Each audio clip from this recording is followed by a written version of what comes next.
My name is Dan, and I've always considered myself a rational man. I work as a technical writer, which means I deal in facts, in step-by-step processes, in the cold, hard logic of how things work. I don't believe in ghosts or demons or things that go bump in the night. Or at least I didn't. That was before the wall started talking. It began subtly, as these things often do. A faint scratching, like a mouse with tiny needle-like claws, behind the drywall in my bedroom. I live in a relatively old house, a post-war bungalow built in the 1950s. It has character, the realtor said. Quirks, she said. I assumed this was just one of those quirks. I set traps. They remained unsprung, the peanut butter bait untouched. Then the scratching evolved. It became a soft, rhythmic scraping. Back and forth, for hours on end. It was most active at night, just as I was trying to fall asleep. I'd lie there in the dark, my ears straining, and listen to it. Scrape, scrape, scrape. It wasn't frantic or panicked. It was patient, deliberate. It felt like something was slowly, methodically wearing a groove into the other side of the plaster. Sleep became a precious commodity. I'd wake up with a start, my heart hammering against my ribs, convinced the sound was right next to my ear. I started spending my nights on the couch, but the house, it seemed, had other plans. The scraping would simply migrate. From the living room wall one night, from the kitchen the next. It was herding me. It wanted me in my bed. The rational part of my brain, the technical writer, fought back. It had to be pipes expanding and contracting, settling foundations, wind whistling through a cavity I didn't know about. I had a handyman, a burly, no-nonsense guy named Frank, come over. He tapped on the walls, listened intently, and shrugged. "Don't hear nothing, Dan," he said. "Walls are dry, no signs of moisture, no droppings, no nests. Could just be the house talking. Old places, you know, they got their own language." Their own language. The phrase stuck with me, festering. A week after Frank's visit, the scraping stopped. The silence was somehow worse. It was a thick, heavy silence, a held breath. I spent 2 nights in a state of unbearable tension, waiting for it to return. On the 3rd night, it did. But it wasn't scraping. It was a voice. It was so faint I initially dismissed it as a fragment of a dream or a neighbor's muffled television. But I was awake, reading a book. I lowered it, holding my breath. There it was again. A tiny, reedy whisper, leaking from the vent near the floor. I couldn't make out the words, only the sibilant hiss of a sentence being formed. My blood went cold. This was no pipe, no settling foundation. This was intelligence. This is where, in retrospect, a sane person would have called a priest, or an exorcist, or failing that, packed a bag and checked into a hotel, never to return. But the technical writer in me rebelled. I needed data, proof. If I was going to be driven from my own home, I needed to know what was doing the driving. I ordered a high-sensitivity audio recorder online, a sturdy little device used by field researchers to capture bird calls and ambient nature sounds. It could record for 12 hours straight and had a feature that would only save audio when it detected sound above a certain threshold, saving me from wading through hours of silence. The package arrived the next day. That evening, with a sense of grim purpose that felt like madness even to me, I placed the recorder on the floor of my bedroom, pressed its sensitive microphone directly against the wall where the scratching had been loudest, and hit record. The little red light glowed in the dark room, a single unblinking eye. I got into bed, but I didn't sleep. I just stared at that red light, listening. For the first hour, there was nothing. Then, the whispering started. It was a little clearer tonight, a chorus of 2 or 3 distinct, hushed voices overlapping. They were still too faint to decipher, but their tone was unmistakable. It wasn't friendly. It was conspiratorial. They were discussing something, and I was the topic. The next morning, with sunlight streaming through the window, the events of the night felt distant, silly. I made coffee, the normalcy of the ritual a comfort. But the recorder was still there, on the floor, its red light now off. It held the truth. I plugged it into my laptop with trembling hands. The software opened, showing a single audio file, 12 hours long. The waveform was mostly flat, with a few clusters of activity scattered throughout the night. I took a deep breath, put on my expensive studio headphones, the ones that blocked out all external noise and offered crystal clear fidelity, and clicked on the first cluster. Hiss, static. Then, a child's voice, sweet and high, but with a wet, gurgling undertone. He's listening. A second voice, deeper, gravelly, like stones grinding together. He thinks his machine will hear us. A third, this one a sibilant, airy whisper. Let him listen. He needs to learn the words. My coffee went cold. I felt a prickling sensation across my entire scalp. They knew. They knew about the recorder. They were talking to me. I fast-forwarded, my heart a frantic drum against my ribs.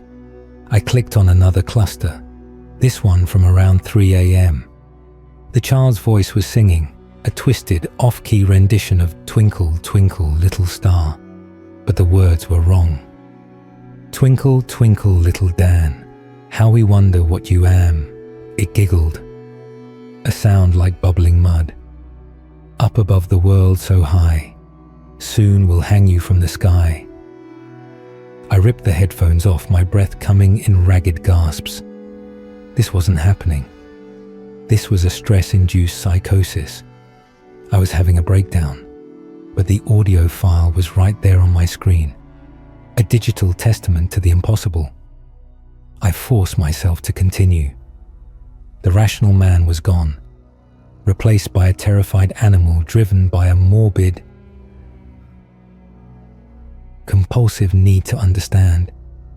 I spent the entire day isolated in my office, scrolling through the audio file, listening to snippets of the nightmare leaking from my walls. Most of it was fragmented, disjointed. They argued about things I didn't understand. They mentioned the wet places and the time before the bricks. They talked about me as if I were a specimen.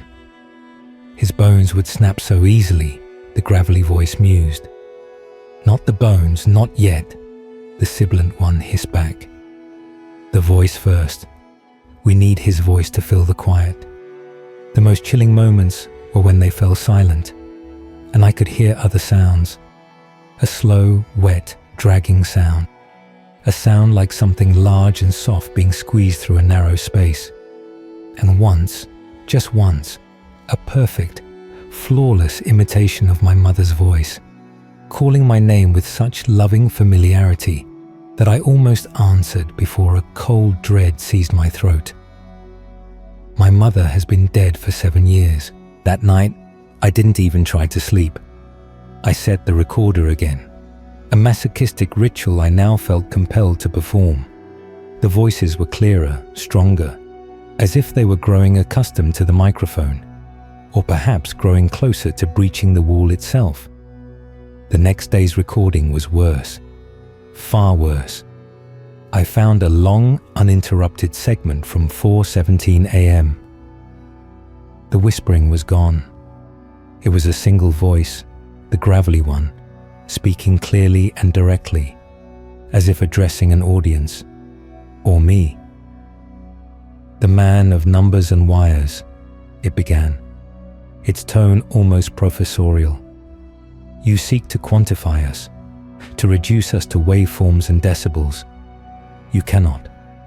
We are the mildew in the mortar of your world. We are the silence between the heartbeats. We were here before the first foundation was laid on this sour little patch of earth, and we will be here after the last roof has collapsed. I was frozen in my chair, my knuckles white as I gripped the edge of my desk. You think this is your house, the voice continued, a hint of mockery entering its stony tone. You pay a bank for the privilege of living within our walls. You sleep in the spaces we allow you to sleep. You breathe the air we permit you to breathe. Your existence here is a tenancy, Dan, a temporary and revocable lease. There was a long pause, filled only by a faint, rhythmic dripping sound I'd never heard before. The previous occupant, the voice said, its tone dropping to a confidential whisper. A woman, Margaret. She heard us too. At first she was afraid like you, but she was more malleable. She learned to listen. She learned to love the sounds we made. In the end, she offered us her voice. It was a sweet, fragile thing. It lasted for such a short time. It's almost gone now. We grow so hungry. I remembered the realtor mentioning the previous owner. An elderly woman named Margaret had passed away in the house. Peacefully, she'd assured me. In her sleep. The voice wasn't finished. We do not want your fear, Dan. Fear is fleeting. We want your understanding. We want you to learn the grammar of our existence. We have been trying to teach you. The scraping. That was the first letter of our alphabet. The whispers were the second. Now you are ready for the third. The audio file ended. I sat there, the silence of my office pressing in on me, feeling more suffocating and menacing than any noise ever could. They had a language. They had a history. And Margaret hadn't died peacefully. She had been consumed. I was trapped. I couldn't go to the police. What would I say? Officers, the entities living in my walls are threatening my tenancy. They'd commit me. I couldn't tell my friends. I'd seen the way people's eyes glazed over when you talked about anything outside the realm of their comfortable reality. They'd offer polite concern and then slowly distance themselves from the crazy guy. I was alone with this. And the technical writer in me, the part that had gotten me into this, was also the only part that could get me out. I needed more data, better data. That night, I didn't just set up the recorder. I set up 3. One in the bedroom, one in the living room, and one in the basement, pointing at the foundation wall. I synced their clocks and prepared to create a sonic map of my own personal hell. The voices were waiting for me. As soon as the red lights glowed in the darkness, the whispering began. It was louder, more aggressive. He brings more ears, the child's voice giggled. He is a good student, the sibilant one replied. He learns so quickly. He will learn the third sound tonight, the gravelly voice declared. It is time. I went to bed, a useless gesture. I lay there, my own ears straining, waiting for this third sound. The whispers continued, but they began to change. They coalesced, harmonizing into a low, resonant hum. The hum vibrated through the floorboards, through the frame of my bed, into my very bones.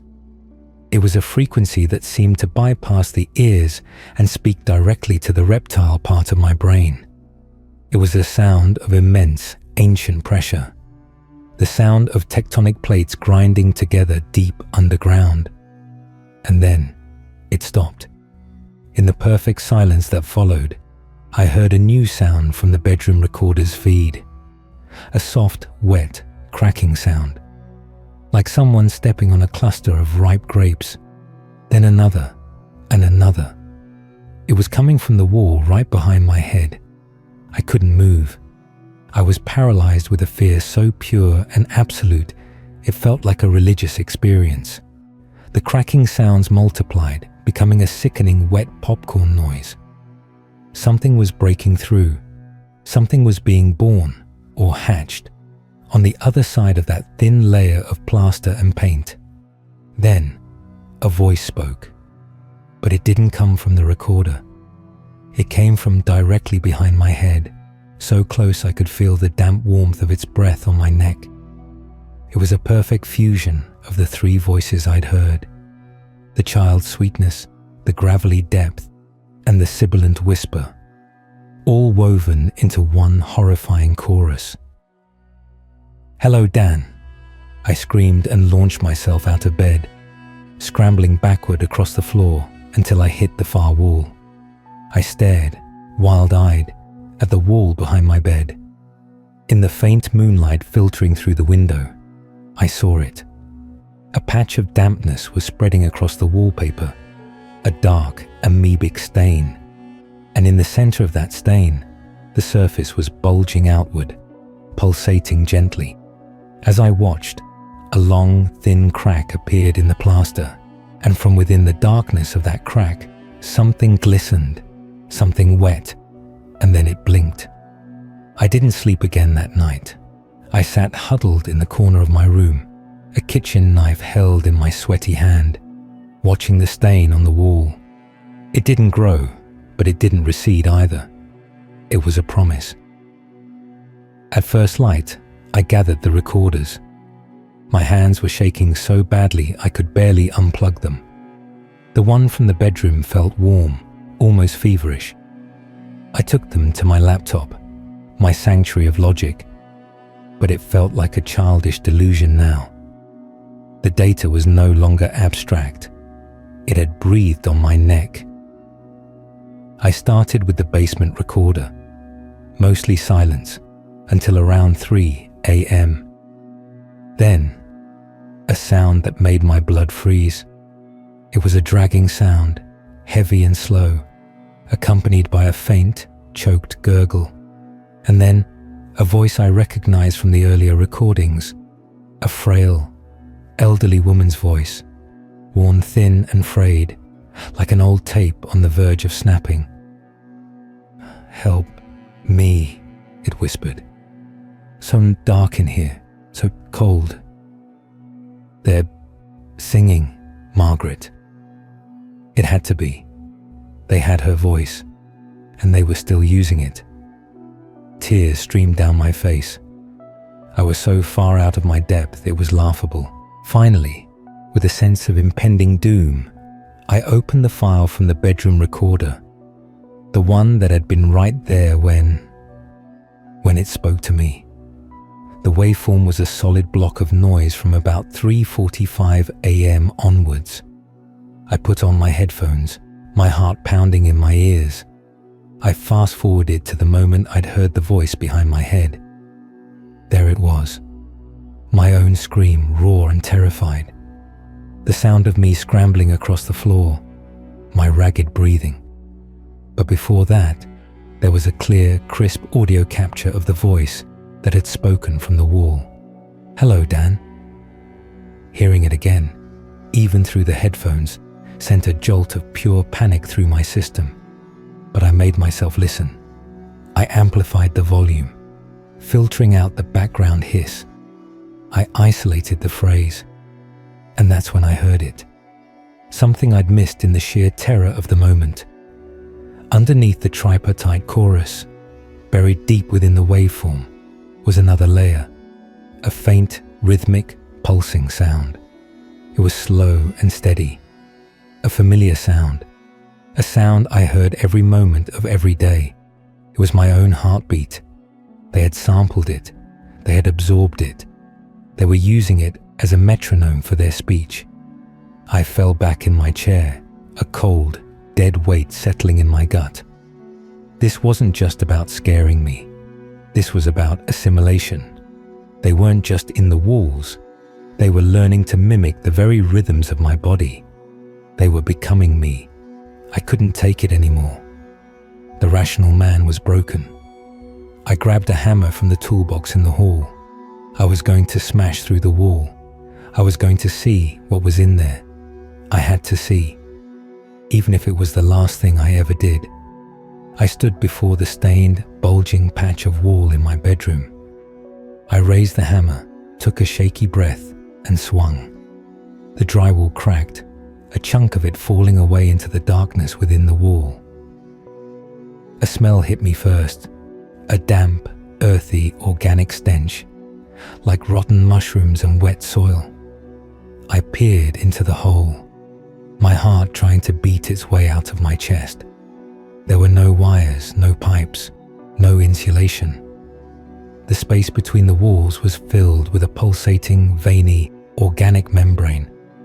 It was a deep, bruised purple, threaded with black veins that throbbed in a slow, rhythmic cadence. And embedded in this living tissue were things, shapes that defied description. Pale, fleshy nodules that looked like unformed limbs, clusters of glistening eyes that opened and closed at random, and mouths. Dozens of small, wet, lipless mouths, opening and closing silently. As I watched, horrified, one of the mouths, right in front of my face, twitched. The black veins around it constricted, and it formed a shape. It whispered, "Dan." I dropped the hammer and ran. I didn't grab a bag. I didn't grab my phone. I just ran out of the house, into the bright, sane light of day, and I didn't stop running until I collapsed on a neighbor's lawn, sobbing. I'm writing this from a public library computer. I've been sleeping in my car for 3 days. I look like a homeless man, and maybe I am. The police went to the house, did a welfare check. They found nothing, of course. No stains, no holes in the wall, no pulsating membranes. The house was clean, quiet.